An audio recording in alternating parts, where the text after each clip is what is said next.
평안입니다. 네, 이 죽을 것 같은 스트레스 상황인데요. 네, 여기서 이제 제가 이 술에 끄는 한 마리 소처럼 평안을 외치고 또 통에 자복하면 이 기름도 발라주실 것 같고 또 이제 눈도 뜨고 저하고 우리 모두 다 성도님들 모두 다 30년 젊어질 줄 믿습니다. 네, 저는 이제 오늘 말씀을 통해서요, 제가 평생 연약하다고 무시했던 그 아버지에 대한 저의 고정관념과 완악한 편견이 어떻게 뒤엎어지고 또 제가 어떻게 엎드려지게 되었는지 나누고자 합니다. 혹시 저처럼 이제 아버지와의 관계가 깨어져 있거나 혹은 이제 아버지로서 자녀와의 관계가 깨진 분이 계시다면 오늘 제 나눔이 들려지면 좋겠습니다.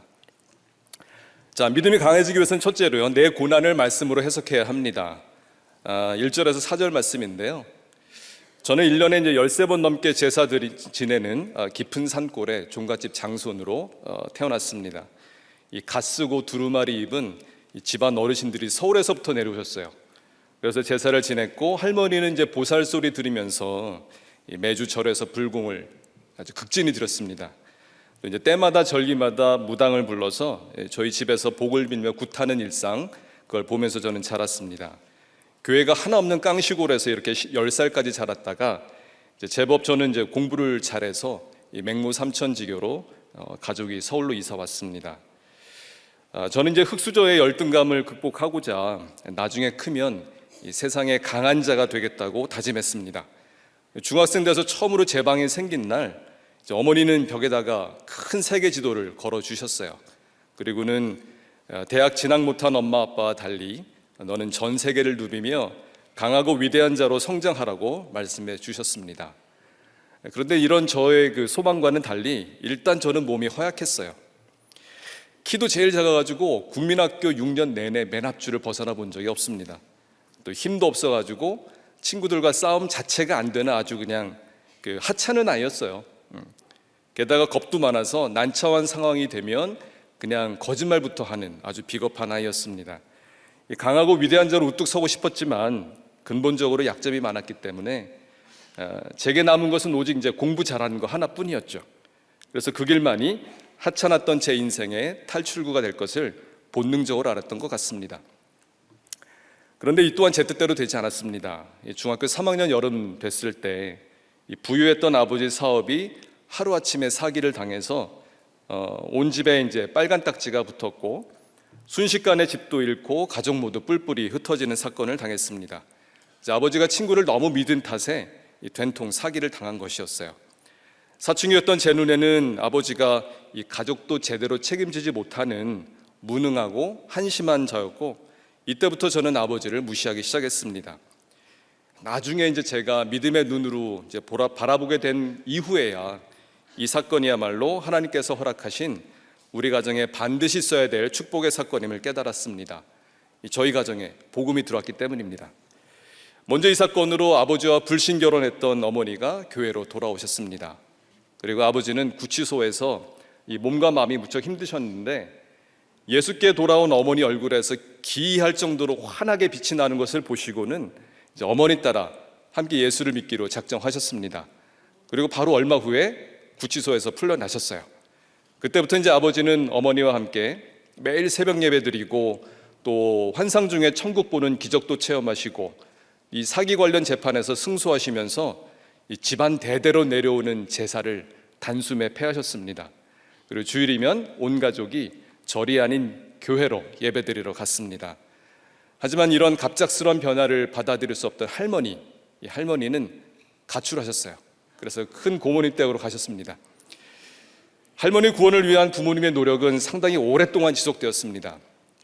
이 제사를 폐했다는 이유만으로 모든 지적들이 단숨에 발걸음을 끊었고 할머니는 이 모든 사단이 며느리 때문에 일어난 것이라고 하시면서 찾아온 어머니 면전에 쌍욕, 침뱉음, 심지어 폭행까지 서슴지 않으셨어요. 당시 중학생이던 저는 이렇게 변한 할머니와 친척들을 도저히 이해할 수 없었습니다. 그래서 그냥 끊어버리자, 우리끼리 잘 살면 되지, 엄마는 왜 도대체 쌍욕을 먹고 폭행 당하면서까지 찾아가냐고 제가 소리쳤습니다. 하지만 오늘 말씀으로 이제 제가 돌이켜 보면 이 그리스도의 복음을 어떻게 전하는지 또 믿음이 약한 자의 연약함을 어떻게 담당하는지 저희 부모님이 손수 보여준 것이라 생각합니다.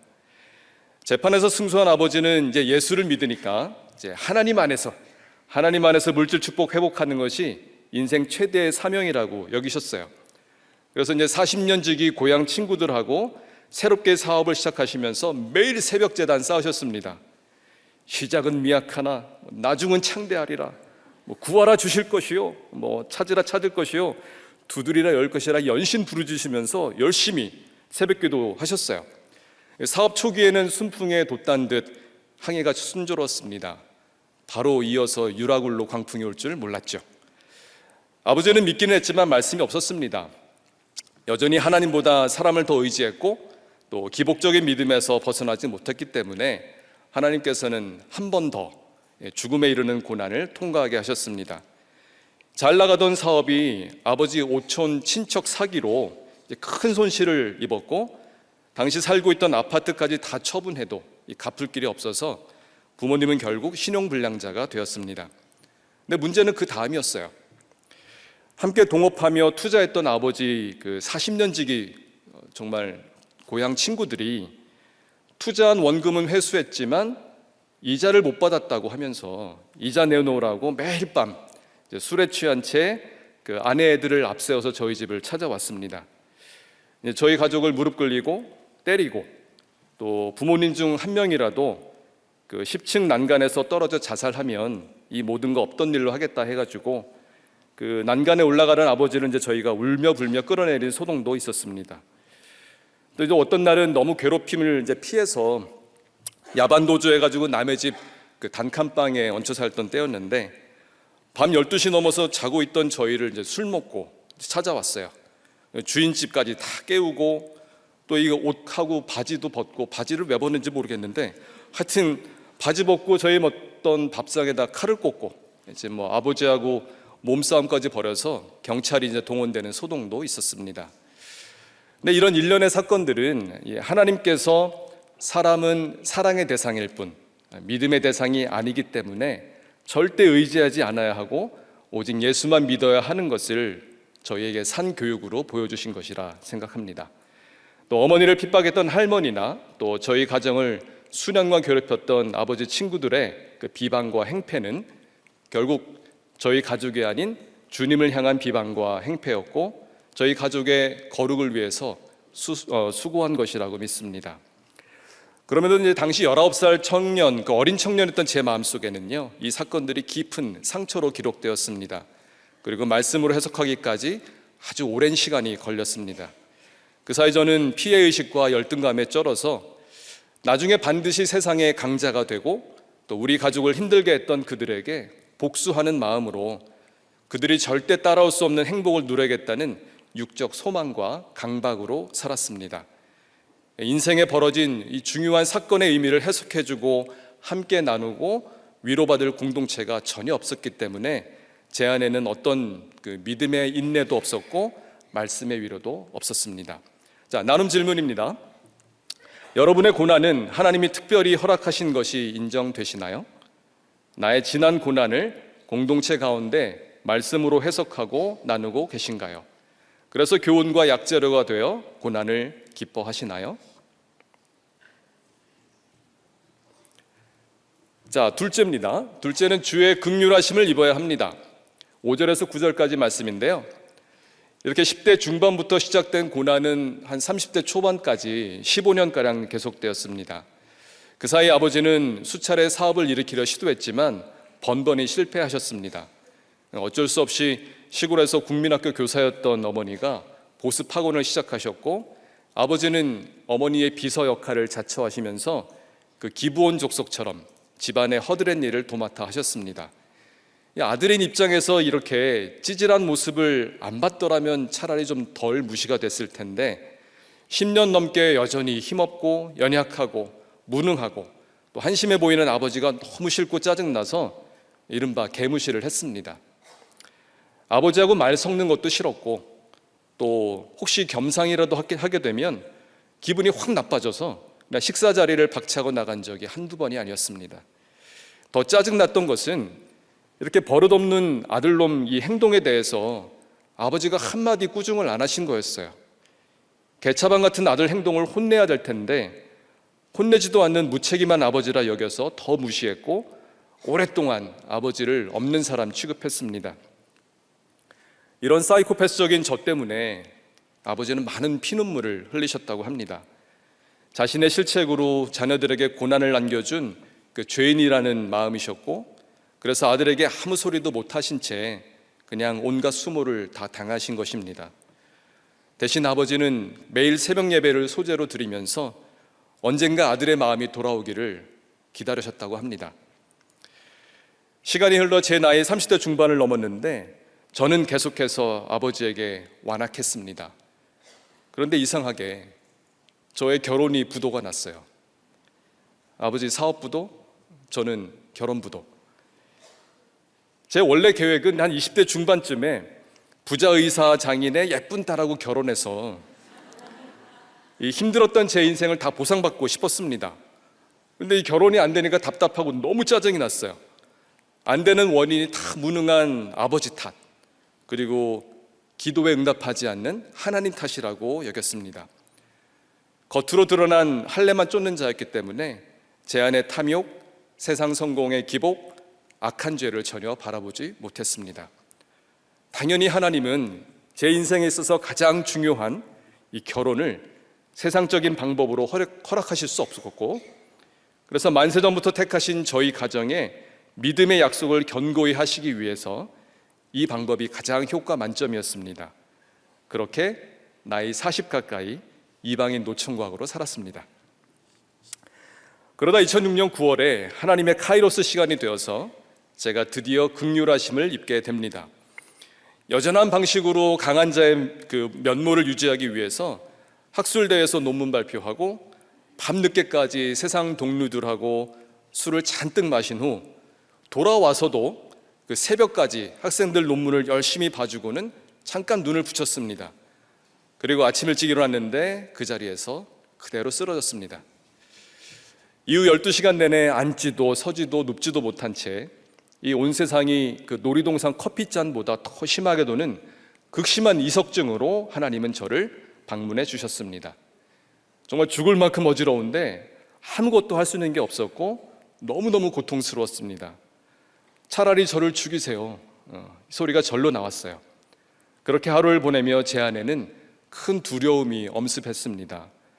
하나님께서 이렇게 살짝만 쳐도 나는 죽을 것 같은데 내가 지금 죽으면 천국에 갈 수 있을까? 두려웠어요. 결국 제 입으로 하나님 죄송해요, 살려주세요, 기도가 터져 나왔고 조금씩 그 어지럼증이 이제 잦아들었습니다. 그리고 바로 그 주일 우리들 교회로 초청받아서 휘분 성전에 첫 발을 내렸습니다. 강단에 들어서면서 제 몸에는 전율이 일어났어요. 찬양하는 동안 감격의 눈물이 쉴 새 없이 흘렀고 하나님께서 나를 애타게 기다리셨구나 하는 생각에 눈물 콧물 범벅의 찬송과 감사기도를 올렸습니다. 자, 나눈 질문입니다. 여러분은 하나님의 긍휼하심을 거꾸로 됐군요. 네, 여러분은 짜증나게 하는 사람은 누구인가요? 여러분이 짜증나는 사람은 아닌가요? 여러분은 하나님의 긍휼하심을 어떻게 입으셨나요?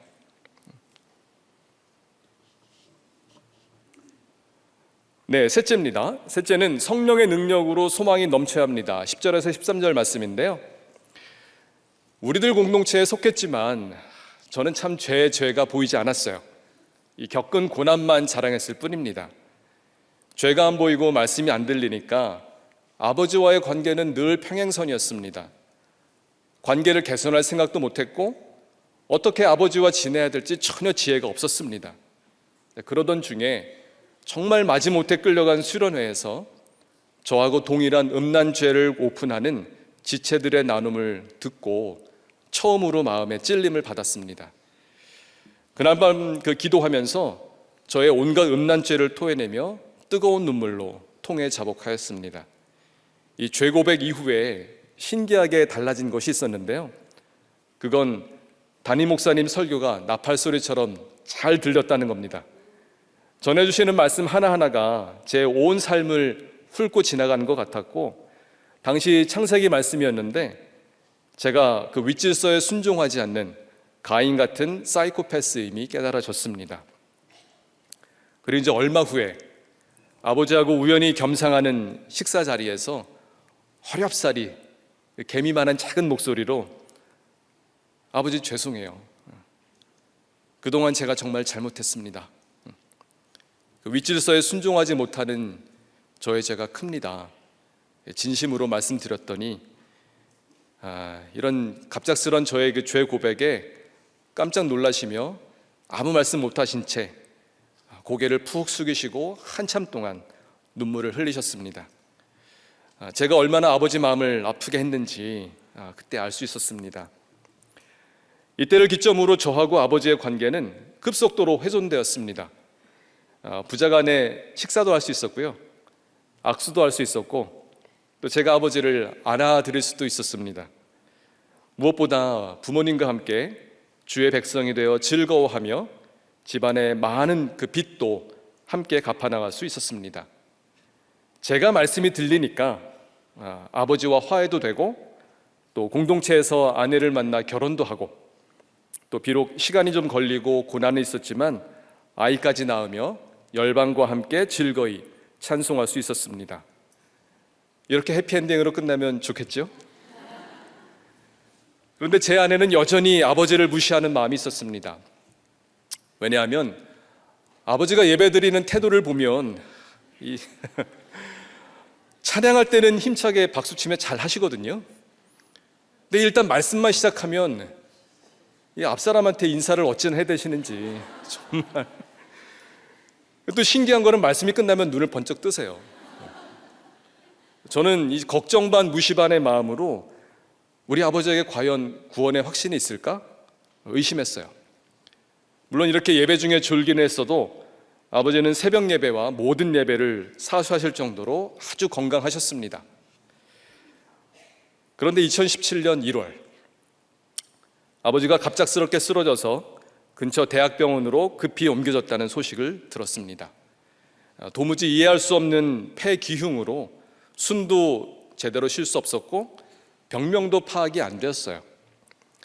이후 몇 달 동안 호전되었다 악화되었다를 반복하다가 결국 안 돼서 저희 집 근처에 큰 대학병원 중환자실로 옮겨졌고, 그때야 비로소 혈관 육종이라는 생전 처음 듣는 혈액암인 것을 알게 되었습니다.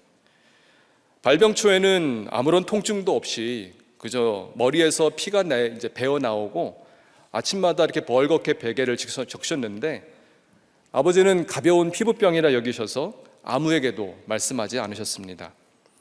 그러나 이 혈액암 때문에 아버지의 폐가 먼저 급격히 손상되었고 종국에는 심장까지 전이가 되어서 소천하실 즈음에는 혈압이 220 이상으로 올라가는 견디기 힘든 고통의 시간을 보내셨습니다. 그리고 발병한 지 5개월 10일의 짧은 투병 끝에 77세의 비교적 젊은 나이로 소천하셨습니다. 하지만 아버지는 이 기간 동안 이 소망의 하나님 안에서 사명을 다하셨습니다. 병원에 기꺼이 2번이나 신방 와주신 우리들 교회 부목사님의 영접 기도에 겸손하게 신앙 고백을 따라하셨고, 그동안 관계가 껄끄러웠던 분들과의 화해도 다 이루셨습니다. 그리고 저와는 더욱 돈독한 관계 회복을 이루셨습니다.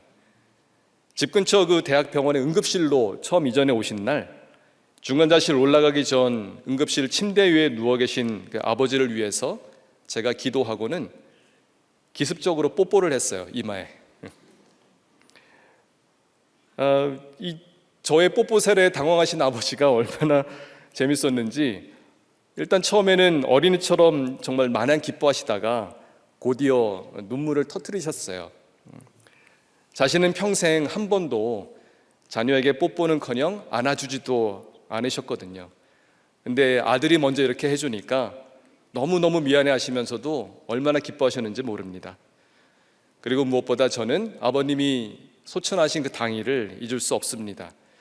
그날 큐티 말씀이 예레미야 20장이었는데 하나님은 12절 13절 말씀으로 아버지의 온 인생을 해석해 주셨고 구원과 천국에 대한 이 확증을 해 주셨습니다. 의인을 시험하사 그 폐부와 심장을 보시는 만군의 여호와여. 여호와께 노래하라. 너희는 여호와를 찬양하라. 가난한 자의 생명을 행악자의 손에서 구원하셨습니다. 저는 놀라움을 금치 못했습니다. 아버지는 평생 가난하고 힘들게 살아오셨습니다. 그런 아버지를 하나님께서 행악자의 손에서 구원하셨다고 말씀하시고 의인이라고 칭해 주셨습니다. 또 혈액암으로 인해서 폐부와 심장 그 순서대로 고통을 당하셨는데 이 말씀으로 정확하게 보여주시면서 아버지가 겪은 혈액암은 만군의 여호와 하나님께서 직접 손보신 것이고 그래서 아버지의 소천이 결코 슬퍼할 사건이 아니고 오히려 구원함으로 노래하고 찬양할 것임을 깨닫게 하셨습니다. 저는 평생 아버지를 연약한 자라고 무시했던 자입니다. 제가 아버지보다 강하다는 편견과 고정관념으로 연약해 보이는 아버지를 얼마나 무시하고 멸시했는지 모릅니다. 그런데 이런 제 판단이 얼마나 어리석고 악한 것인지 하나님은 아버지가 소천하신 날 큐티 말씀으로 저를 깨닫게 하셨습니다. 오늘 설교 제목을 강약약강으로 했는데요. 의아하셨죠? 강한 자인 줄 알았던 제가 진정 약한 자이고 또 약한 자로 여겼던 아버지가 정말 강한 자임을 나누기 위해서 강약약강으로 지어봤습니다. 그날 큐티 말씀으로 저는 아버지가 천국에서 주님과 함께 하시고 저희 모두 만날 그날을 기쁨 가운데 기다리실 줄 믿습니다. 그래서 제 안에도 소망이 넘치고 또 슬프지 않습니다. 아버지야말로 제가 주 예수 그리스도를 믿는 믿음 가운데 기쁨과 평강이 충만하게 해주신 분입니다. 이제 저도 이와 같은 소망이 생겼습니다. 제게는 아직 어린 딸 아이가 하나 있습니다. 언제일지 모르지만 머지않아 저도 이 땅에서의 사명을 마치고 천국 문 앞에 서는 날이 올 것입니다. 그날 여전한 방식의 큐티 말씀을 통해서 하나님께서 제 인생을 직접 해석해 주시면 얼마나 좋을까요? 그날 말씀으로 아빠인 제가 의인으로 구원받고 천국에 입성했음을 제 딸 아이에게 확증해 주신다면 너무도 좋겠습니다. 이런 성령의 기름 부으심으로 제 아이의 빈 그릇도 채워지고 기쁨과 평강이 넘쳐서 아이의 마음 가운데 진짜 소망이 가득하게 될 것을 간절히 기도하며 소망합니다. 이와 동일한 소망이 오늘 함께 말씀을 나누는 우리들 공동체 모든 성도님들 가정에도 넘치시기를 간절히 간구합니다. 나눔 제목입니다.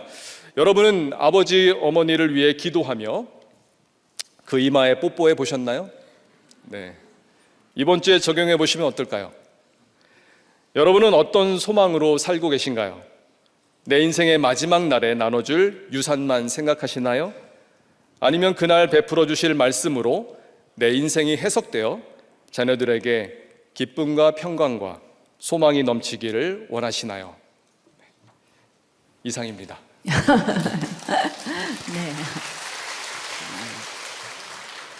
아니 그래서 이제 아버지하고 그렇게 사이가 안 좋은 게 우리 장로님께서 이제 성공했기 때문에 저기가 갑이고 아버지가 늘 을이야, 그죠? 그랬었습니다. 예, 그러니까 우리나라의 그 아들의 위치가 대단하다고 지금 얘기를 했는데, 예, 그래서 그 공부 좀 잘한다고, 그래서 이제 좀 됐다고 그렇게 아버지를 무시할 수가 있어요, 그래. 그러게요. 왜 그랬을까요? 네, 그렇죠. 그러니까 우리는 그게 그러니까 굉장히 그 예수를 믿으면서도 이제 행위에 이 모든 것들을 두고 이제 겉으로 드러난 이런 정말 그야말로 만몬신을 섬기는 거지. 금송아지 섬기는 거. 그랬습니다. 네. 어떻게 목사님은 그 간증을 듣고 저렇게 또 얘기를 할 수 있나 그러고 지금 굉장히 기분이 혹시 나쁘지 않으세요? 아니요, 저는 더 밟아주시면 좋겠어요. 근데 글쎄 공부를 잘하고 또 그런 뭐에 우리 청년부에 왔는데 본인이 너무 정말 음란했잖아요. 네. 아버지보다 잘난 게 뭐가 있냐고. 사실 생긴 것도 제가 더 못생겼어요. 예, 그렇지. 잘난 게 없는데 네. 그렇게 그냥 아버지를 그러니까 이제 아버지는 무시했죠. 경제적으로 이제 날 힘들게 해가지고 그거가 일생의 죄처럼 여겼는데, 근데 묻고 싶은데 그렇게 음란하고 그랬는데 결혼을 하니까 그 생각이 하나도 안 납니까? 솔직하게 얘기를 좀 해봐요. 아니, 그런 인간이 있을까요? 그 문지방 넘어갈 때까지는 계속 떠오르는 아말렉 족속 같아서 그건 끊임없는 우리의 주제가 아닐까 싶습니다. 네. 네. 그러니까 사실 아버지에 비해서 잘난 것도 하나도 없는데 네. 내 속에 그 죄의 소욕과 아까움난이 다 있는데도 불구하고 이렇게 이제 드러난 이런 거 가지고 아버지를 계속 뭐 사업하다가 망할 수 있죠, 얼마든지. 네. 근데 내가 예수 믿은 게 너무너무 감사하다면은 그 아버지를 그렇게 무시하면 안 되는 건데 저절로 무시가 돼, 그죠? 그랬죠. 이게 우리들 공동체 같은 이 말씀으로 위로받고 제가 나눌 때가 있었더라면 좋은데 전혀 제 오랜 친구한테도 이 말을 못했어요. 우리들 그러니까 이제 공동체 엄마가 믿음이 있어도 엄마도 아들이 최고니까, 그죠? 그렇죠. 엄마가 같이 아빠를 무시해 주니까. 네네네. 한편으로 돼가지고. 예, 네. 이게 문제인 거야. 그러니까 우리 성도님들도 하여튼 집에서 막내고 뭐고 이렇게 성공한 한 사람이 항상 갑이라. 예, 갑이야. 진짜 구원의 문제에 있어서도 이런 고정관념이 진짜 내려놔줘야 되는데, 그러니까 내가 이 땅에 태어나서 예수 믿었다는 것만 해도 최고가 돼서 이렇게 정말 그냥 엎드리고 그래서 이제 진짜 아들을 낳아야 되고 눈이 떴으면은 그렇게 해야 되는데 엘리사가 그 아이가 무슨 능력이 있다고 가서 눈을 맞추고 입을 맞추고 했겠어요, 그죠? 네. 구원 때문에 모든 거를 이렇게 차별하지 않고 가야 하는데 하여튼간에 그럼에도 불구하고 돌봐주지도 않는데 가서 공부해가지고 지금 이렇게 또 이제 교수까지 되니까 그 마음 속에 또 생색이 얼마나 났겠어요, 그죠?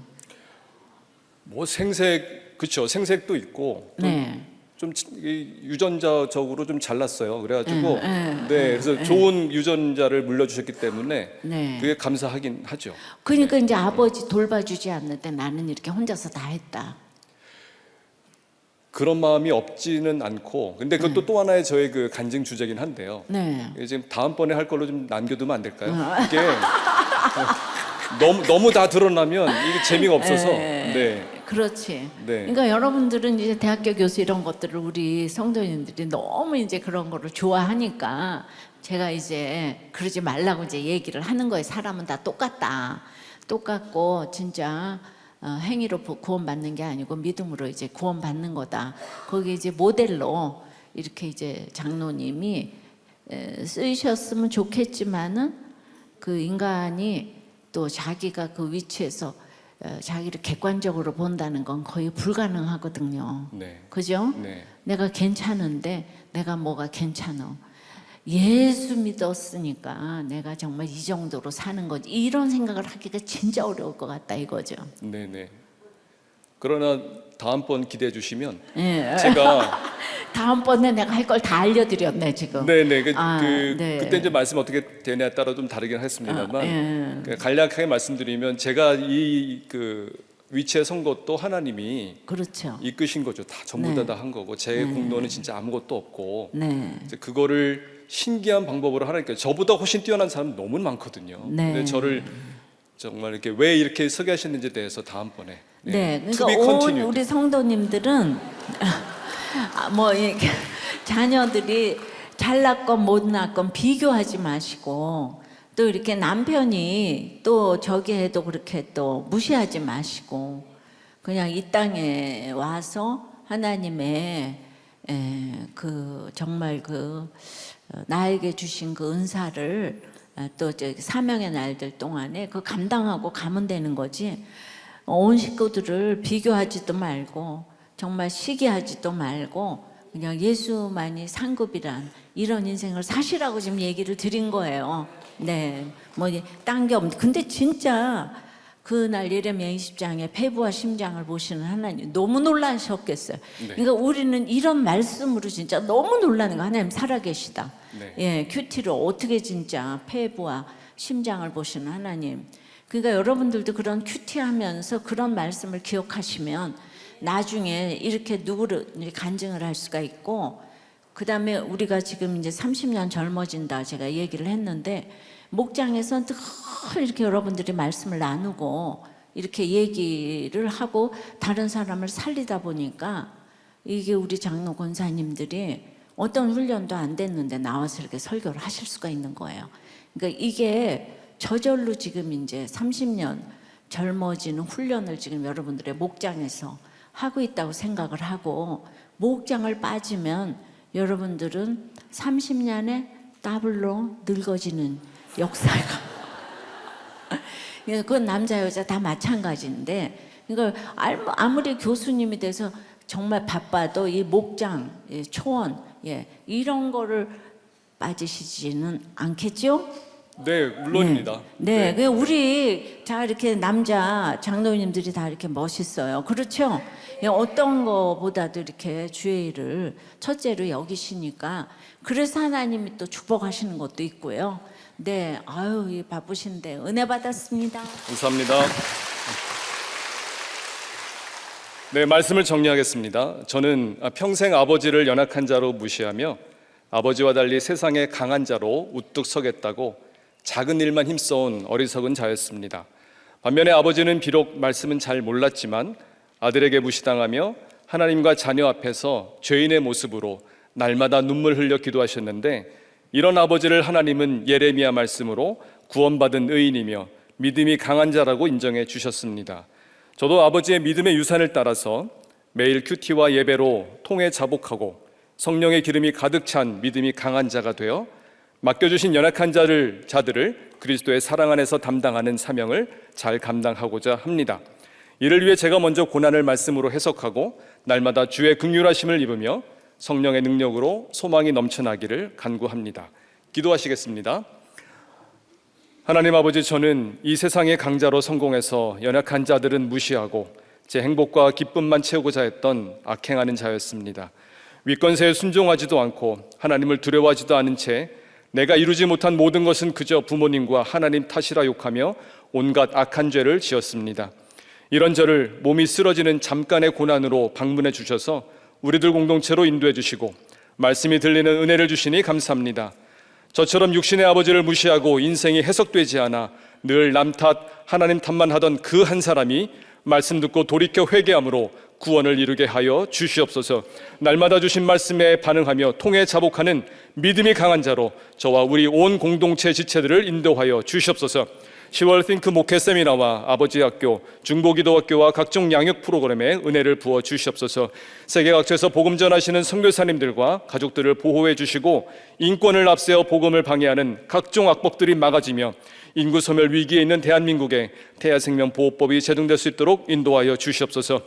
우리들 공동체를 위해 날마다 눈물로 기도하시는 담임 목사님의 영육간의 강건함과 성령 충만함을 주시옵고 동역하시는 모든 사역자분들 위해 동일한 은혜를 부어 주시옵소서.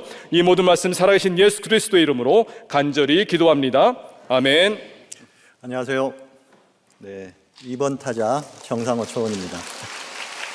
네. 이제 교수님이 1교시 하시고 이제 제가 2교시를 해야 되는데 중간에 화장실이라도 가셔야 되는데 죄송합니다. 그 마트에 가면은 그 물건이 2개가 묶여져서 1+1이 있는데 우리들 교회는 이제 설교가 1+1인 것 같아요. 네. 여러분 땡 잡으신 건지 힘든 것인지 네, 모르겠습니다. 네, 오늘 이제 저도 그 8월 23일 제가 새벽 큐티했던 말씀 로마서 마지막이죠. 16장 17절에서 25절까지 이제 말씀입니다. 이렇게 이제 말씀을 준비하면서 이제 저도 담임 목사님의 절대 순종을 이제 다시 보게 되었고 2004년 8월 15일 광복절 거룩한 충고라는 제목으로 설교하신 이제 목사님 설교를 또 다시 듣게 되었습니다. 정말 그때는 목사님의 목소리가 낭낭하고 정말 카랑카랑하고 그 예리한 그 음역대가 있거든요. 예, 그래서 그 목소리가 정말 이렇게 졸지 않게 콱콱 이렇게 뇌를 찔러주는 것 같은 그런 느낌이었는데 지금도 그래요. 오늘 그 목사님 그 큐티 노트를 들으니까 굉장히 이렇게 힘이 없으신 것 같아가지고 마음이 정말 그 세월이 일거지고요. 그럼에도 이제 목사님이 여전히 거룩한 충고를 통해 이게 사랑의 구속사를 외치는 이제 목사님을 이번에는 이제 바울 사도의 시선으로 저도 좀 묵상을 하게 되었습니다. 이게 목사님의 절대 순종의 마지막 부분의 이 소제목이 이제 결론은 사랑이다라는 이제 말씀으로 끝을 맺습니다. 그 사랑의 이제 최선의 표현을 이제 바울 사도는 중요한 충고를 통해 말씀을 깨닫고 순종하기를 이제 권고합니다. 이렇게 바울이 외친 충고가 우리들 모두에게 이제 사랑으로 결론을 맺으려면 어떻게 해야 될까요? 첫 번째, 살피고 떠나야 합니다. 17절에서 20절까지 이제 말씀인데, 이제 공동체 안에서 분쟁을 일으키고 거치게 하는 자들을 살피고 미혹하는 자들을 이제 분별해야 한다 그랬습니다. 하나님께서 이것을 이제 이미 이기신 싸움이니 각자에게 주신 은혜를 지켜내야 한다는 말씀으로 이제 바울 사도는 충고의 형식으로 말씀을 전합니다. 저는 이제 미혹을 당하는 것이 아니라 다른 사람을 참 미혹을 잘합니다. 그래서 이제 미혹을 당하는 입장보다 미혹을 하는 입장에 더 있었습니다.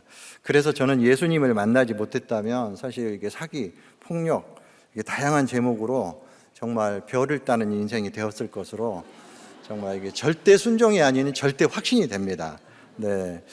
지금의 이제 공동체에 오기 전에 제가 이제 지방의 교회를 다니면서 저는 열심으로 이제 교회를 섬겼습니다. 남전도 회장도 하면서 이제 집사님들을 호프집으로 불러가지고 치맥으로 단합을 명목으로 그분들을 미혹했습니다. 사실 그분들도 굉장히 좋아했어요. 끝나면 노래방을 다니고 정말 순수한 집사님을 아첨하는 말로 미혹해서 제가 돈까지 빌렸습니다.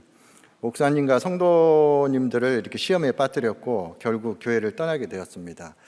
이후에 이제 사업이 망하고 신용불량과 파산을 삶의 결론으로 받았습니다. 100% 오르신 하나님의 처방이었죠. 그리스도를 섬기는 흉내만 내었고 저의 이익을 위한 배만 치었습니다. 그럴듯한 표정과 공교한 말솜씨로 사람들을 현혹했고 그분들의 마음을 사실 미혹했습니다.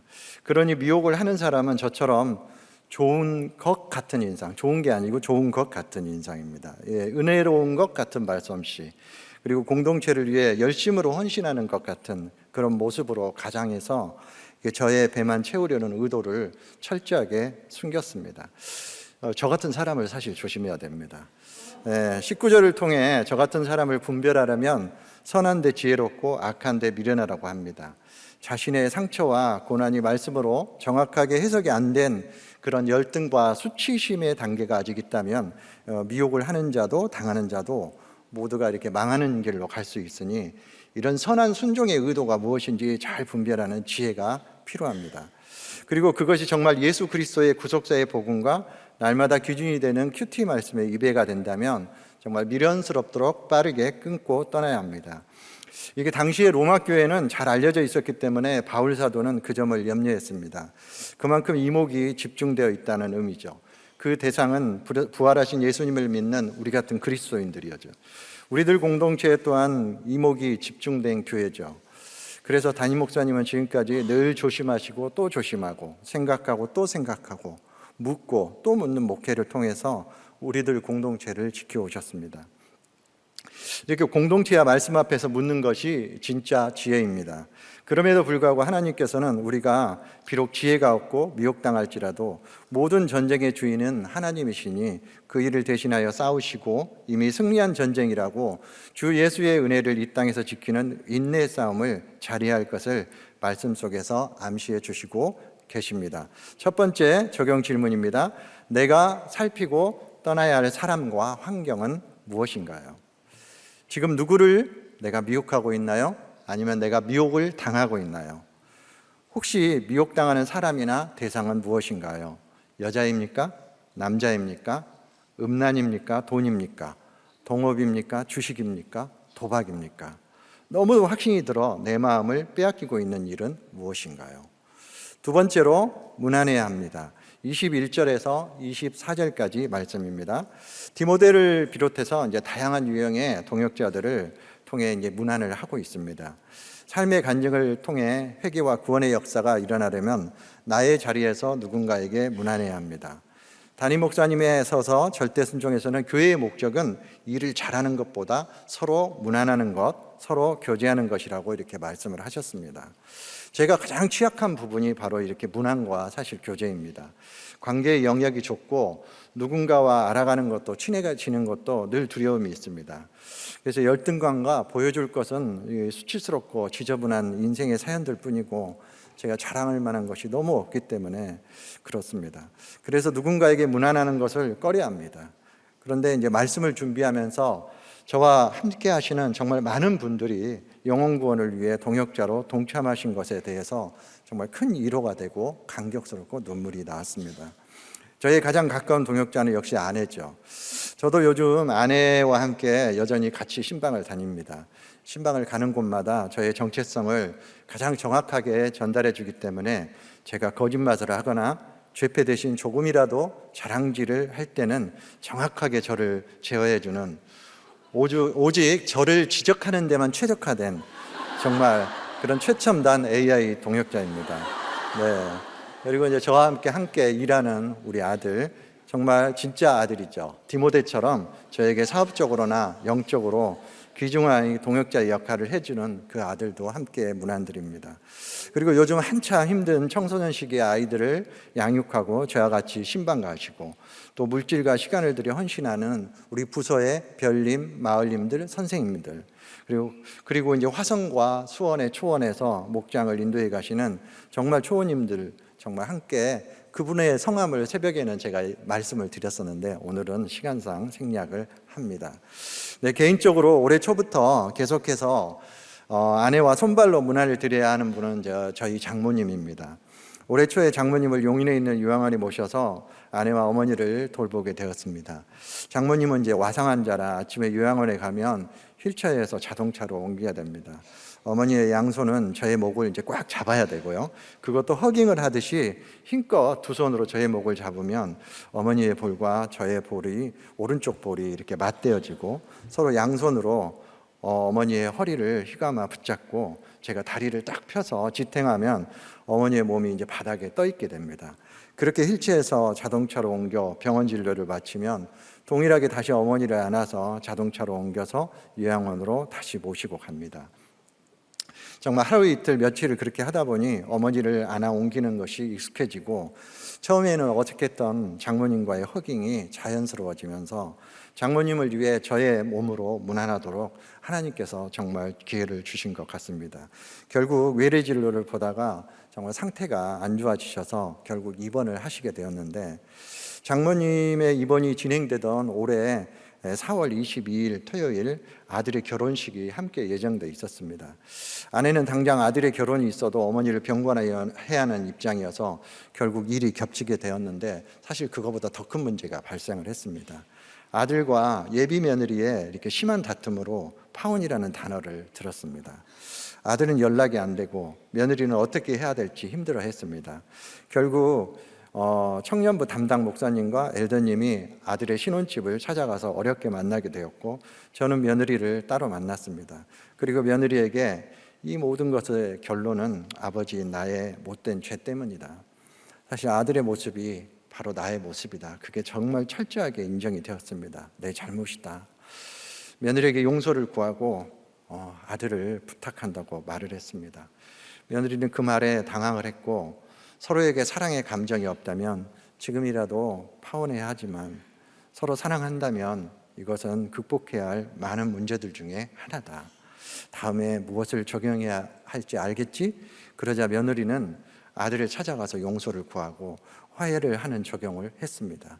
사실 며느리가 예비 며느리가 더 믿음이 있기 때문에 제가 이 말을 했거든요. 며느리는 아들과 극적으로 화해를 하였고 저희 집안의 첫 번째 신결혼이 어렵게 이루어졌습니다. 결혼식 날 장모님의 퇴원이 겹쳐서 요양원에 재입소를 하기 전에 작은 천안 가족을 어머니와 만나게 하기 위해 면회 일정을 급하게 잡고 면회가 끝난 후에 천안 가족들과 식사하고 또 광주로 보내고 집으로 오는 길에 목장의 생사의 갈림길에 있는 위급한 아내를 간호하시는 모건 집사님 댁을 방문하고 저녁 9시가 넘어서 집으로 돌아왔습니다.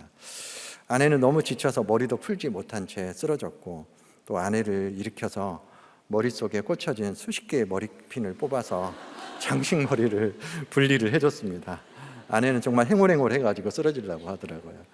30년 전에 이제 아내와 결혼을 했던 그날 밤에도 제가 아내의 머리에 꽂혀진 머리핀을 제거해줬던 그 기억이 정말 나더라고요. 정말 저희가 이렇게 인고 부부가 아니에요, 사실은. 네. 이혼을 했어도 정말 몇 번을 했을 저희가 이제 동역자로 구원을 위해 힘든 사람들을 문안하는 인생이 되었다는 것이 얼마나 감격스러운지 모릅니다. 그런데 이제 저번 주에 저희 아내가 동영상을 저에게 하나를 보여줬는데 장모님이 계시는 요양원에서 이제 보낸 동영상이라는 거예요. 그런데 어머니가 재활 자전거를 너무도 힘있게 타는 모습의 영상을 찍어서 보낸 거예요. 페달을 밟는 힘이 저희 아내보다 힘이 더 세게 보이더라고요. 장수하실 것 같아서 제가 겁이 갑자기 확 났습니다. 그러니까 앞으로 어떻게 더 모시지? 공포감이 많이 몰려왔습니다. 네, 두 번째 적용 질문입니다. 내가 문안해야 할 사람은 누구인가요? 안부, 건강, 사건을 문안하고 꼭 예수님의 복음을 손과 발로 전하는 문안을 드릴 수 있나요? 나와 함께 복음을 위하여 동역자가 되어 같이 문안할 수 있는 사람은 누구인가요? 세 번째입니다. 나의 복음으로 비밀의 계시를 좇는 인생이 되어야 합니다. 마지막 25절에서 27절까지 말씀입니다. 우리들 개인마다 이렇게 사건을 통해 예수님이 오시죠. 그 고난을 통과하면서 이렇게 나의 복음은 조금씩 만들어집니다. 영세전부터 감추어진 복음은 공동체의 말씀을 통해 각자에게 해석이 되는 시간들이 있습니다. 그 시간들은 모두가 다르지만 그 비밀의 계시는 우리에게 언제든지 알려지고 열려지기를 사실 기다리고 있습니다. 그 비밀의 계시가 완전하게 해석이 되면 될수록 나의 복음은 견고해지고 이타적인 사명으로 나아갈 수 있는 영적 에너지를 줍니다. 바울의 시대에 나타난 그 복음이 구약의 선지자들과 신약의 바울사들을 통해 계속적으로 세상의 민족들에게 전파되어 그 비밀의 계시가 우리들 공동체 담임 목사님을 통해 가정중수를 위한 구속사정 이야기로 우리들에게 계속해서 전해졌습니다. 우리 각자의 해달별이 떨어지는 죽고 싶은 사건 앞에서도 나의 육체와 마음이 무너져서 더 이상 아무것도 할 수 없을 때 그 구속사의 복음이 우리의 인생이 열리면 그 말씀이 우리를 능히 경고케 하신다고 오늘 말씀을 하십니다. 바로 비밀의 계시가 열리는 그 복음이 각자의 인생 가운데 찾아오는 이 과정이 하나님의 놀라운 지혜입니다. 바로 그 지혜의 핵심이 예수 그리스도고 예수님을 통해서만이 모든 영광이 앞으로도 이어진다는 것을 말씀해 주십니다. 그것이 바로 절대순종의 마지막 소제목 결론은 사랑이다라는 명제와 일치합니다. 바울은 그 사랑을 로마서의 마지막에서 강조하고 싶은 것이죠. 이 마지막 말씀이 저의 인생의 후반부를 어떻게 잘 마무리해야 하는지 충고해 주는 것 같습니다. 저의 인생을 돌아보면 온통 슬프고 사실 우울한 인생이었습니다. 희망이라는 그런 단어를 사용하기에 민망할 정도로 희망이 보이지 않는 시간들이 인생의 대부분을 차지했습니다. 제가 6살 때 대전 오류동 군부대 앞 판자촌집 양철지붕 아래에서 살면서 엄마 앞에서 자던 저의 등이 무엇인가 따뜻하게 젖는 느낌에서 깼는데 저의 여동생이 태어났습니다. 끊어진 탯줄을 천에 담아서 이슬비가 내리던 그날 천변의 큰누님의 손을 잡고 탯줄을 버리러 갔던 기억이 저의 슬픈 기억의 첫 번째입니다. 판자촌집은 가운데 노출된 하수구를 중심으로 양쪽으로 삐걱이는 하판과 함속으로 문들이 불규칙하게 만들어진 옆집에 옆집들이 이어져 있었고 그 끝을 따라가면 고무 두레박으로 물을 깃는 공동생과 변소가 나왔습니다. 가끔씩 월남에서 돌아온 우리의 김상사 아세요? 이 노래 월남에서 돌아온 우리의 김상사 그 전파사에서 막 이런 음악이 스피커에서 나왔거든요. 그 노래의 기억이 항상 또렷했어요. 그래서 메아리처럼 그 가사가 늘 어렸을 때 맴돌았어요. 뭣도 모르고 불렀거든요. 그리고 전주의 송천동, 덕진동으로 이사하면서 어느 무더운 여름날 요란한 꽹과리 북소리를 따라갔다가 구린막 사천막을 산중턱에 설치하여 만든 개척교회에서 처음으로 찬양을 들었습니다. 그곳을 따라가면 그때 당시 과자가 뽀빠이, 자야, 삼강 쭈쭈바를 나눠줘서 그것을 먹을 욕심으로 따라갔습니다. 한 손으로 들고 숨기고 한 손으로 잡고 또 숨기고. 그런데 따라갔는데 저의 마음속에 자리 잡은 정말 생소한 단어들 중에 가장 많이 들렸던 단어가 바로 예수님이라는 단어였습니다. 비록 복음이 저에게 자리 잡지 못해서 제가 중학교 2학년 때 처음으로 자살을 시도했는데 옆집에 살던 동창이 저를 업어다가 동네 사람들이 주황색 바가지에 소금물을 녹여서 토하게 해서 제가 살아났습니다. 깨어나 보니 엄마와 작은 누나는 저의 손을 잡고 옆에서 울고 있었습니다. 창호지로 만들어진 그런 셋방문, 겨울이면 방에서 입김이 나오고 얼음이 얼고, 여름이면 물이 샜던 그 집, 밤이면 다닥거리며 천장에서 쥐들의 내리가 이어지던 그 집. 그런데 교회를 가면 그래도 무엇인가 먹을 것이 생겼습니다. 교회의 기도실이 집보다 좋았고 본당의 의자 위의 방석은 침대처럼 정말 좋았습니다. 진한 파란색 성경책이 의자 위에 놓여 있었는데 그 성경책과의 만남은 저의 비밀의 계시가 열리는 시작이었습니다. 신약성서였는데 신약성서의 마태복음부터 계시록까지 교회 의자에서 저녁 늦게까지 읽으면 무엇 때문인지 모르지만 너무도 많이 눈물을 흘리고 울었습니다. 그 모습을 보시던 목사님께서 어느 날 저에게 성경을 장별로 외워서 어른들이 드리는 대예배 시간에 낭송을 하라고 제안을 하셨습니다. 그러면 주일 대예배 시간에 정말 벌벌 떨리는 마음으로 앞으로 나가서 제가 오늘 암송할 말씀은 로마서 12장입니다. 그러면 어른들이 제가 암송할 성경을 찾으시려고 성경책을 막 넘기시거든요.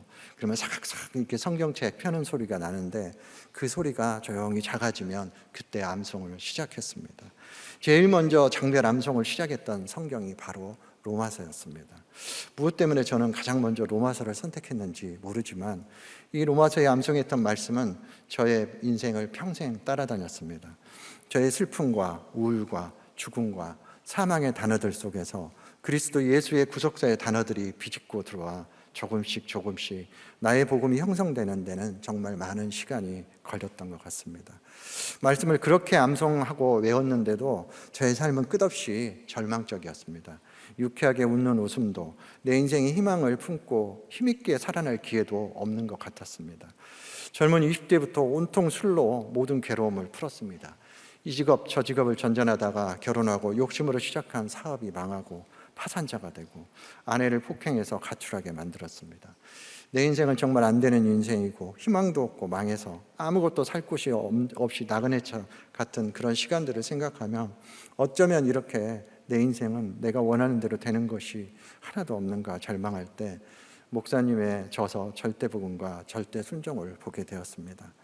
너무도 신기하지만 그 말씀들은 저의 기억 속에 있는데 저에게는 전혀 능력이 없었습니다. 목사님의 선포하신 말씀과 똑같은 말씀인데 왜 나는 살아나지 못하는가에 대한 이유를 찾으려고 목사님의 책을 두 책을 한꺼번에 번갈아 가면서 읽고 차를 타가면서 신호대기를 하는 그 시간에 읽다가 정말 눈물이 터져서 뒷차들이 빵빵거리고 빨리 가라고 이렇게 하기도 했습니다. 너무 혼란스럽게 보이던 인생이 인간적인 시선으로 보면 이해가 안 되지만 나의 복음이 견고하게 만들어지기 위해 한 번의 고난으로 안 되니 또 한 번 고난을 줘서라도 나의 복음을 완전하게 만들어지기를 원하시는 하나님의 사랑이 바로 바울의 간절한 충고이고 우리 담임 목사님의 간절한 사랑의 외침인 것 같습니다. 여전히 인생은 어려움 속에 있습니다. 앞으로도 살아가는 동안 사건과 괴로운 일들이 또 엄습하겠지만 지혜로운 하나님은 예수 그리스도로 말미암아 앞으로도 세세 무궁토록 영광은 지속될 것이라고 예언해 주셨습니다. 나의 복음은 나의 원함과 늘 반대적인 구조를 가지고 있는 것 같습니다.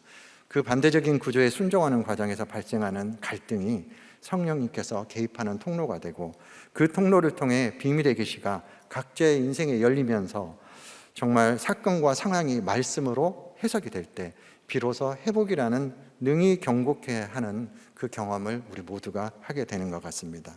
목사님께서도 에스겔서를 통한 예언의 말씀을 바라는 것들의 실상으로 놓고 비밀의 계시를 쫓아가는 사명으로 한결같이 나아가셨듯이 나의 단 한 사건이라도 반드시 말씀을 통한 정확한 해석이 참 중요하다는 것이 느껴집니다. 저번 주 금요일이었는데요. 제가 이렇게 오전에 이제 목회자였던 이렇게 아빠의 외도 사건으로 이렇게 정신적으로 힘든 처제의 딸과 처제 그리고 아내를 데리고 강릉 바닷가에 도착했을 때 수요 설교를 해야 된다는 전화를 받았습니다.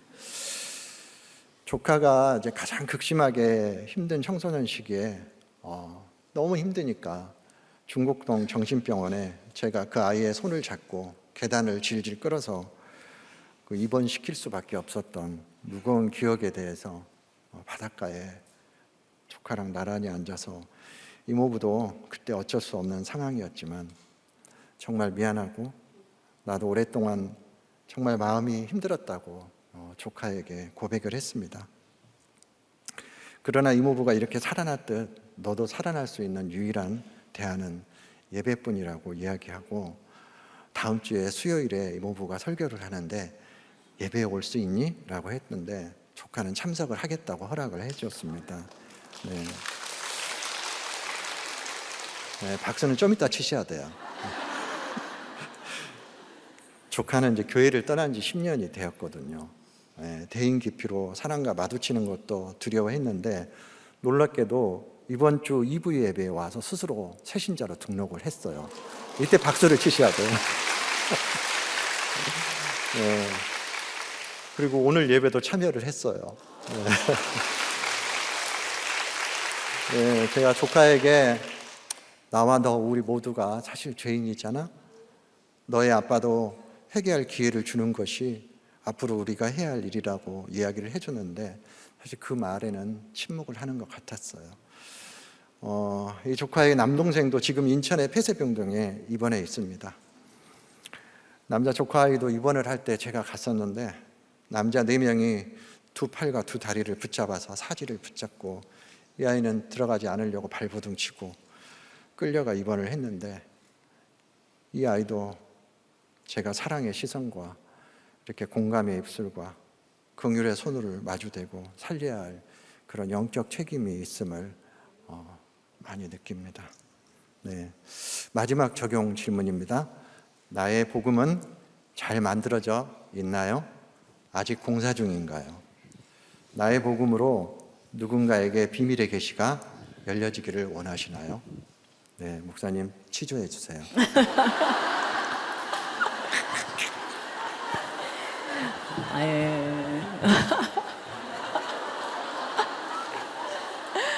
네. 근데 장로님이 지금 너무 이제 어려웠잖아요. 우리들 네. 교회 와가지고 먹고 거할 곳도 없고. 그런데 지금 좀 이제 회복이 좀 되셨잖아요. 네. 예. 그러니까 회복이 됐으니까 지금 이렇게 여유가 그래도 있고 그러는 거지. 지금까지 회복이 안 됐으면 어떻게 됐을까요? 이 세상에 없었을 것 같아요. 없었을 것 같아요. 그러면은 결국은 우리는 돈이 있어야 되는 거예요? 아니, 제가 돈이 있는 건 아닌데요. 아니 그래도 이제 먹고 살 건 있는 거지. 그렇죠. 네. 예. 네, 돈이 있어야죠, 당연히. 그럼 이제 돈이 없으면 어떻게 해요? 돈이 없는 분들에게 뭐라고 얘기를 해줘야 되죠? 사실 정말 그 돈이 하나도 없어서 예. 저희 그 막내딸 급식비를 내지 못해서 예. 힘들었던 그런 시간들이 있었거든요. 그러니까 제가 돈이 없어서 힘들 때는 정말 교묘하게 저는 돈을 숨겨가지고 그걸로 소주를 사 먹고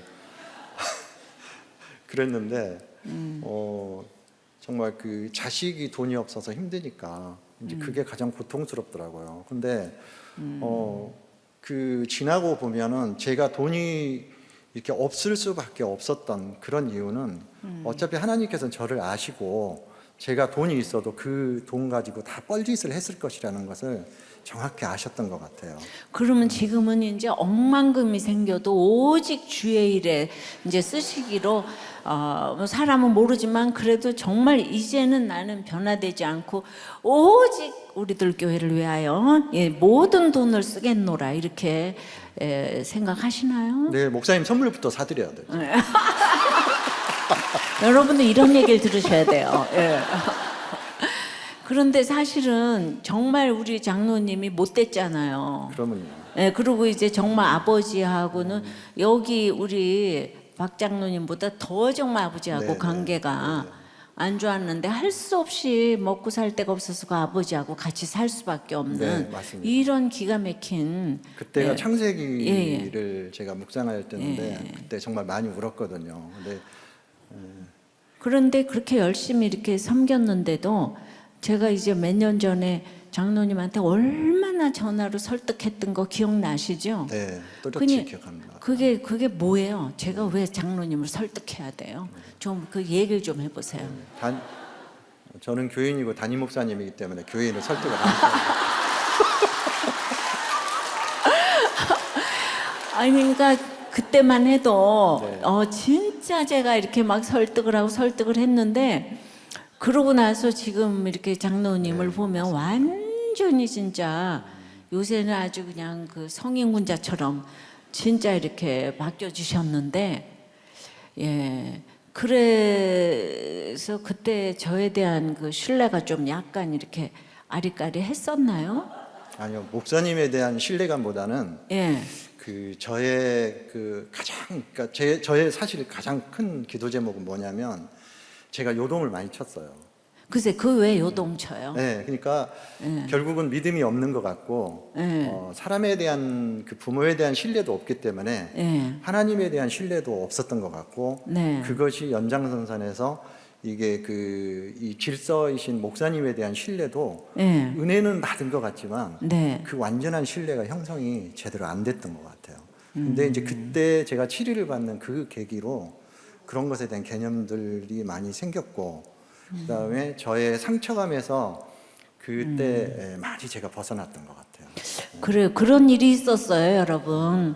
예. 그래서 진짜 이렇게 양육과 이런 모든 것들을 해가는데 예, 그 일 이후로 장로님 너무 달라지셔가지고 지금 호남의 아버지가 됐잖아요. 예, 지금은 완전히. 아니에요. 근데 저기 혹시 고향도 호남이시던가? 네, 해남이에요. 아유 그렇구나. 네, 그 이게 딱이네. 해남까지, 딱. 예, 그 딱이네, 갔거든요. 딱이야. 네, 네. 요새 어떻게 사업도 약간 옛날에 잘 되다가 요새 조금 또 이제 네, 네, 요즘 그런다 많이 그러는데 거기 가서 아예 그냥 목회하고 사시면 어떠나? 그럴까요? 네, 저 여기가 좋은데요. 네. 아유, 그래서 우리 정말 장로님들이 다 너무 진짜 30년 다 이렇게 더 사실 일들을 그렇게 하고 계셔서 진짜 그때만 해도 그렇게 진짜 제가 어마어마하게 밤을 도와가면서 진짜 이렇게 그 설득을 하고 이제 그랬는데 네, 아침, 새벽, 저녁 뭐 계속 전화를 길게는 한 2시간 가까이 하신 것 같아요. 그러니까 그만큼 말을 안 들었다는 네. 얘기잖아요, 그죠? 제가 얼마나 꼴통인지. 제가. 그런데 너무 달라지셨어요, 진짜. 그래서 또 사람은 함부로 또 얘기를 이렇게 못할 것 같고, 근데 워낙 또 이렇게 못되기도 하시고, 그랬는데, 그러니까 이 저 행위 구원이 아니란 얘기를 드리는 거예요. 이렇게 너무 나이스하고 이런 사람들한테 우리가 속잖아요, 그죠? 그러니까 오직 정말 그러니까 본인이 그런 것들을 다 겪었으니까 지금 이렇게 조카들도 아프니까 아픈 사람들 너무 잘 케어하시고 늘 이렇게 신방 가셨을 때 이게 모두 약이 되는 것 같아요. 피가 되고 진짜. 200살까지 살 것 같습니다. 네.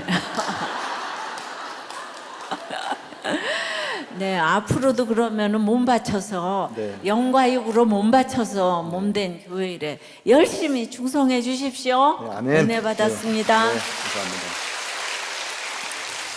네, 말씀을 정리하겠습니다.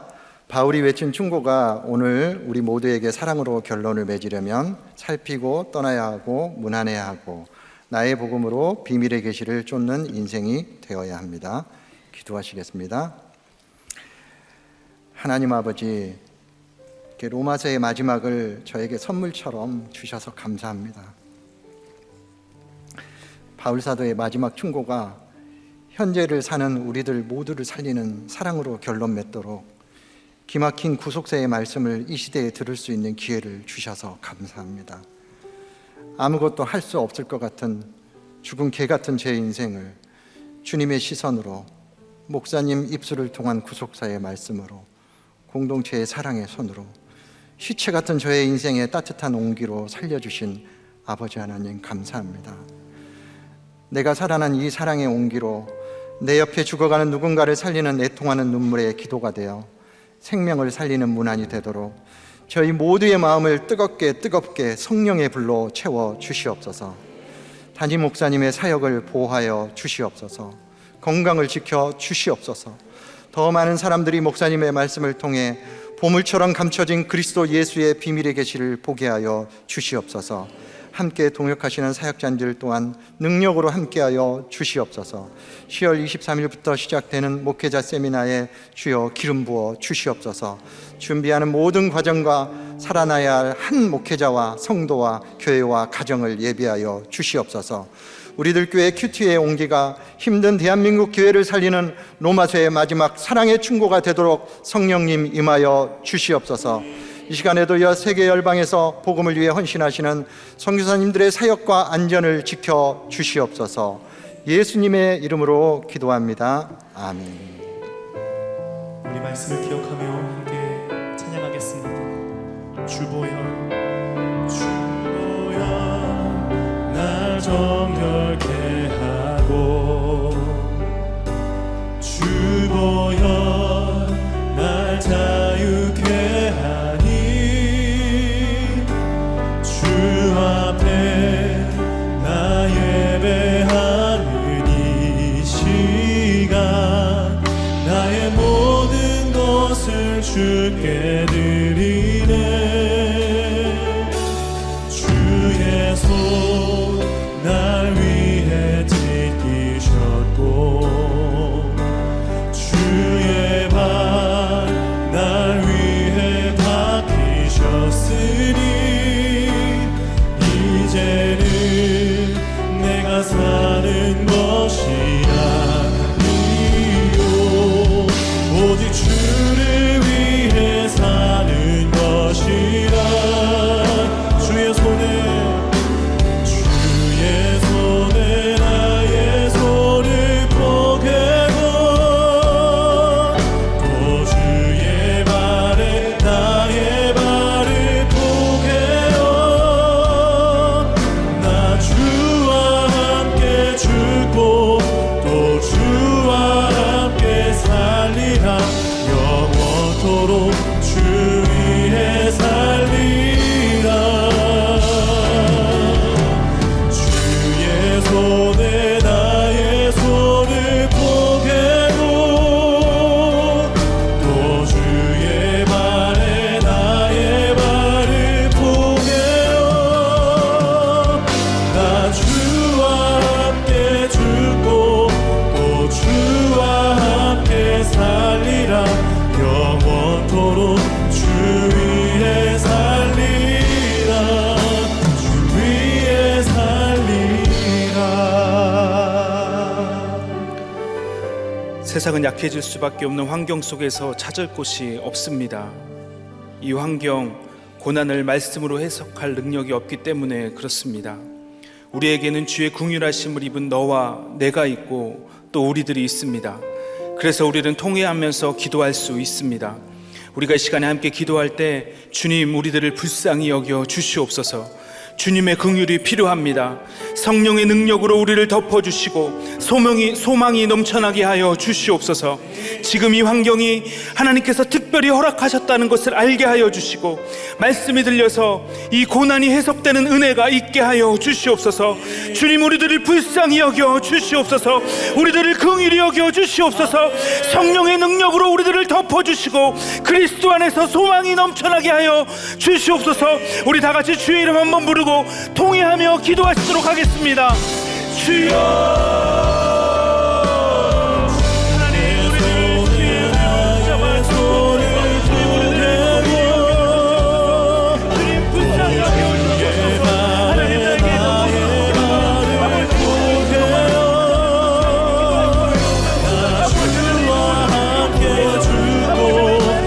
주와 함께 살리라. 영원토록 주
하나님께서 로마서 이 마지막을 통해서 사랑의 공동체라고 말씀하고 계십니다.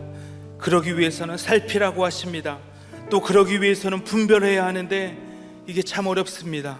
주님, 내가 살펴야 할 사람과 떠나야 할 자리를 분별하게 하여 주시고 있어야 할 자리를 분별하게 하여 주시고, 그래서 주님 우리들 가운데 지혜를 주시옵소서, 은혜를 주시옵소서, 목장에서 공동체에서 잘 살필 수 있는 넉넉한 마음을 주시고 먼저 무난할 수 있는 겸손함을 가질 수 있도록 인도하여 주시옵소서.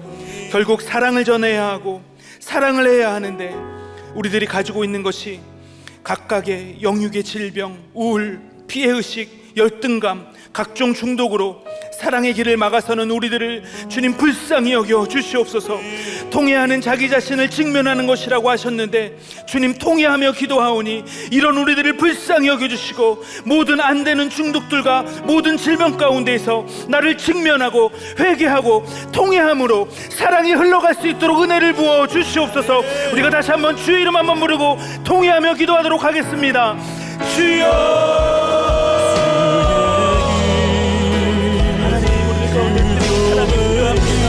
아버지 하나님, 정말 안 되는 중독과 모든 걸로 아버지 하나님, 정말 하나님을 손잡고 아버지 하나님의 삶을 드립니다. 주님, 불쌍히 여기시며 하나님, 결국 불쌍히 여기시며 결국 예수 그리스도의 사랑이라고 말씀하시고 아버지 하나님, 우리를 더욱더 사랑하시고 주님 넉넉함으로 불안하시고 넉넉함으로 먼저 살아가시고 도와주시고 아버지 하나님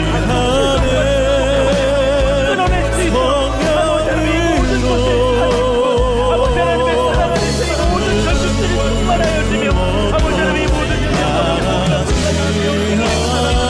주님 인도하여 주셔서 아버지 하나님 우리의 사랑이 충만하여 우리가 되시고 주님 인도하여 주셔서 아버지 하나님 우리를 또 부르게 하여 아버지 하나님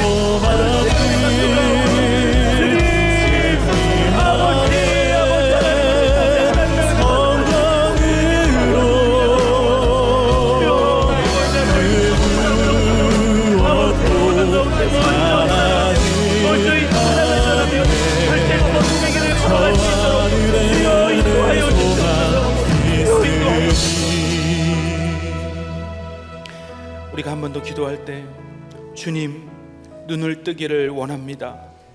주님의 공로로 눈을 뜨게 하여 주시옵소서. 겸손하게 하여 주시옵소서. 분별하게 하여 주시옵소서. 엘리사의 지팡이를 자랑하지 않게 하여 주시고 오직 하나님을 의지하여 통회하며 기도하오니 주님, 우리들을 불쌍히 여겨 주시옵소서. 눈을 뜨게 하여 주시옵소서. 눈을 뜨는 은혜를 부어 주시옵소서. 꺾여야 할 나의 고정관념, 판단, 감정, 고집을 뒤엎고 엎드려지게 하여 주시옵소서. 나의 감정, 나의 모든 것보다 더 중요한 이 구원의 역사와 수고가 우리 목장, 우리 가정, 우리 공동체, 이 땅에 일어날 수 있도록 주님, 우리가 먼저 눈을 뜨게 하여 주시옵소서. 주님 편에 서 있는 그 한 사람이 내가 될 수 있도록 주님 역사하여 주시옵소서. 주의 이름 한번 부르고 기도하며 나가도록 하겠습니다. 주여, 하나님, 정말 우리들이 주님 앞에 나아가오니 아버지 하나님, 아버지 내 안에 살아계신 하나님을 내 삶은 주의 역사가 되고 하나님이 일하기 시작하네. 모든 시선을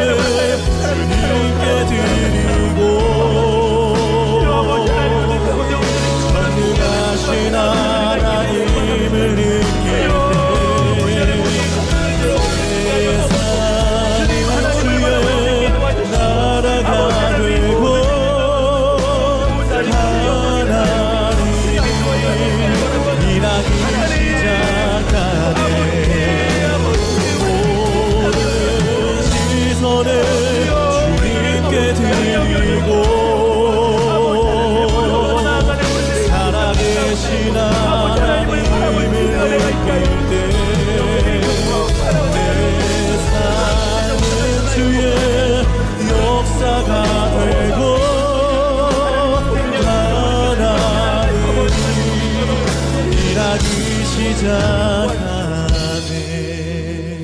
우리가 마지막으로 한 번 더 기도할 때 우리를 위해 주님 편에서 늘 애통하시면서 기도하시는 담임 목사님을 위해서 기도하셨으면 좋겠습니다. 주님, 우리 목사님의 날마다 흘리시는 이 눈물의 기도를 기억하시고 기름 한 그릇의 기적이 목사님의 눈물과 말씀을 통하여 온 세계에 흘러갈 수 있도록 인도하여 주시옵소서. 그 사역에 함께 가는 우리들 교회야 또 QTM을 기억하여 주시고 이 모든 사역 위에 기름을 부어 주시옵소서. 이 나라를 불쌍히 여겨주시고 이기고도 진싸움을 하지 않게 하여 주셔서 평안입니다를 부를 수 있는 이 나라가 되게 하여 주시옵소서. 목사님과 교회 그리고 QTM 또 우리들 공동체 이 나라를 위해서 다 같이 주의 이름 한번 부르고 기도하며 나가도록 하겠습니다. 주여,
저는 수많은 고정관념과 고집으로 참 꺾이지 못하는 완악한 사람입니다.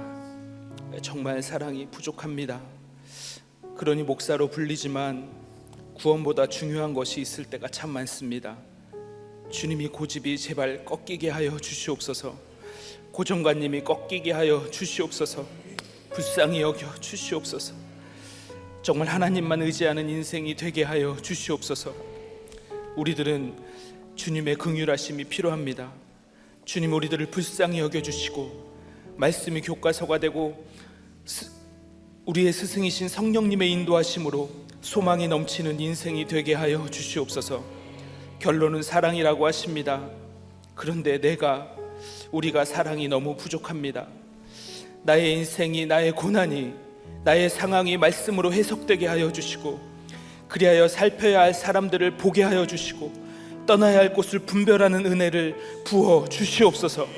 우리의 모든 수고가 헛되지 않게 도와주시고 우리 성도님들의 모든 수고가 복음이 되게 하여 주시고 사랑이 되게 하여 주시고 빛이 되게 하여 주시옵소서. 비밀이 열리게 하여 주시옵소서. 사랑하는 우리 목사님을 기억하여 주시고 날마다 흘리시는 이 눈물의 통해의 기도가 한 사람을 살리는 눈물이 되게 하여 주시고 이 눈물이 강에서 바다로 흘러 온 세계에 역사할 수 있도록 기름 부어 주시옵소서. 이 사역을 돕는 우리들 교회의 모든 직분자들과 성도님들 또 QTM 모든 식구들에게 각자의 자리에서 평안입니다를 외칠 수 있는 인생이 되게 하여 주시옵소서. 이 나라를 기억하여 주시고 새 생명이 태어나게 하여 주시고 이 모든 것을 막는 모든 악법들을 막아 주시옵소서. 대통령을 기억하여 주시고 여호와의 손이 임하게 하여 주시옵소서.